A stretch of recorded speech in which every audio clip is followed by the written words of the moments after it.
ട്രംപിൻ്റെ സൗദി സന്ദർശനമാണ് വാർത്തകളിൽ നിറയുന്നത്. സൗദി മാത്രമല്ല UAEയും ഖത്തറും ട്രംപ് സന്ദർശിക്കും. സുഹൃത്തായ ഇസ്രായേലിനെ തള്ളിപ്പറഞ്ഞുകൊണ്ടാണ് ട്രംപ് അറബ് രാജ്യങ്ങളെ കൂടെ കൂട്ടാൻ ശ്രമിക്കുന്നത്. സൗദി പോലെ ദീർഘകാലമായി US-മായി അടുത്തു നിൽക്കുന്ന രാജ്യങ്ങൾക്കൊപ്പം സിറിയ, പലസ്തീൻ, ലെബനൻ തുടങ്ങി US-മായി എറിഞ്ഞു നിൽക്കുന്ന രാജ്യങ്ങളുമായും ട്രംപ് സന്ദർശനത്തിനിടെ ആശയവിനിമയം നടത്തും. ഏറെ കൗതുകത്തോടെയും ആകാംക്ഷയോടെയുമാണ് ട്രംപിൻ്റെ പുതിയ നീക്കത്തെ ലോകം നിരീക്ഷിക്കുന്നത്. അതിനിടെ ഇറാനുമായി US ആണവ ചർച്ചകൾ നടത്തുന്നുണ്ട്. ഒമാന്റെ മധ്യസ്ഥതയിൽ 5ാം പരോക്ഷ ചർച്ച നടത്താൻ ഒരുങ്ങുന്നു. പുതിയ സാഹചര്യത്തിൽ US-മായുള്ള ഇറാന്റെ സമീപനം എന്തായിരിക്കും? ആണവ ചർച്ചകളിൽ എന്ത് നിലപാടാകും ഇറാൻ സ്വീകരിക്കുക? ഈ ചോദ്യങ്ങളാണ് ഉയരുന്നത്. നിലപാട് വ്യക്തമാക്കി ഇറാൻ പ്രസിഡന്റ് പെസഷ്കിയൻ രംഗത്ത് വരികയും ചെയ്തു. ഇരുപക്ഷങ്ങളും പരോക്ഷ ചർച്ചകളുടെ 5ാം റൗണ്ടിലേക്ക് അടുക്കുമ്പോഴാണ് ഇറാൻ നിലപാട് പറഞ്ഞത്. അമേരിക്കയുമായുള്ള ആണവ ചർച്ചകളിൽ രാജ്യം തങ്ങളുടെ അവകാശങ്ങൾ ശക്തമായി സംരക്ഷിക്കുമെന്ന് ഇറാൻ പ്രസിഡന്റ് മസൂദ് പെസഷ്കിയൻ പറഞ്ഞു. ഇസ്ലാമിക വിപ്ലവ നേതാവ് ആയത്തുള്ള സയ്യിദ് അലി ഖമേനിയുമായി പൂർണ്ണ ഏകോപനത്തോടെയാണ് US-മായുള്ള പരോക്ഷ ചർച്ചകൾ നടത്തുന്നത്.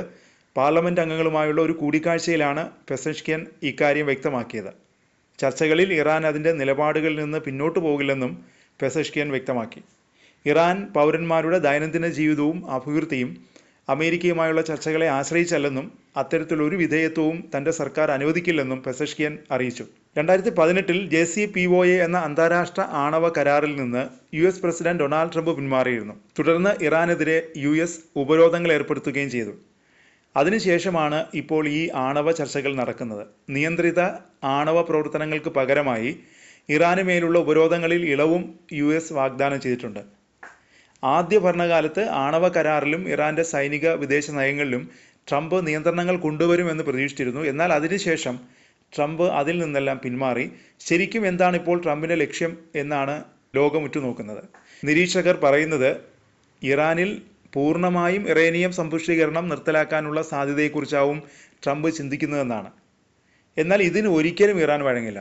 ആണവായുധ വ്യാപന നിരോധന ഉടമ്പടി പ്രകാരം ഇറാന് യുറേനിയം സമ്പുഷ്ടമാക്കാൻ അവകാശമുണ്ടെന്ന് ഇറാൻ വിദേശകാര്യമന്ത്രി സയ്യിദ് അബ്ബാസ് അരാങ്ചി അടുത്തിടെ വ്യക്തമാക്കിയിരുന്നു.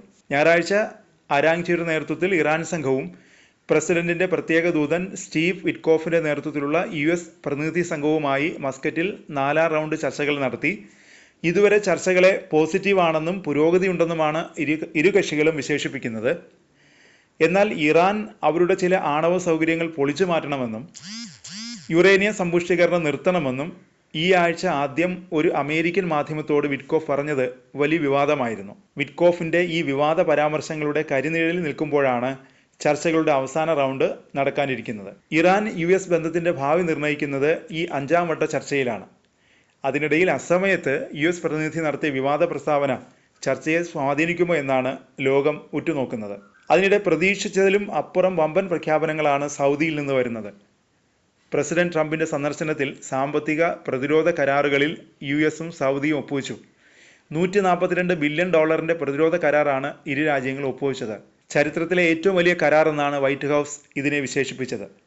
വൈറ്റ് ഹൗസിന്റെ പ്രസ്താവന ഇങ്ങനെ: അമേരിക്കയും സൗദി അറേബ്യയും ചരിത്രത്തിലെ ഏറ്റവും വലിയ പ്രതിരോധ വിൽപ്പന കരാറിൽ ഒപ്പുവെച്ചു. ഏകദേശം $142 ബില്യൺ കരാർ. സൗദി അറേബ്യയ്ക്ക് US അത്യാധുനിക യുദ്ധോപകരണങ്ങൾ നൽകും. ഇങ്ങനെയാണ് പ്രസ്താവന. പ്രതിരോധ കരാറിൽ സൈനിക സംവിധാനങ്ങൾ, ആയുധങ്ങൾ, സേവനങ്ങൾ എന്നിവ ഉൾപ്പെടുന്നു. മറ്റ് വാണിജ്യ കരാറുകൾ, ഗ്യാസ് ടർബൈനുകളുടെ കയറ്റുമതി എന്നിവയും കരാറിൽ ഉൾപ്പെടുന്നുണ്ട്. ട്രംപിന്റെ മിഡിൽ ഈസ്റ്റ് സന്ദർശനത്തിൽ ഖത്തറും UAEയും ഉൾപ്പെടുന്നു. ഗൾഫ് രാജ്യങ്ങളിൽ നിന്ന് അമേരിക്കയിലേക്കുള്ള നിക്ഷേപം വർദ്ധിപ്പിക്കുന്നതിന് മറ്റ് പ്രധാന കരാറുകളും ഒപ്പുവയ്ക്കുമെന്നാണ് കരുതുന്നത്.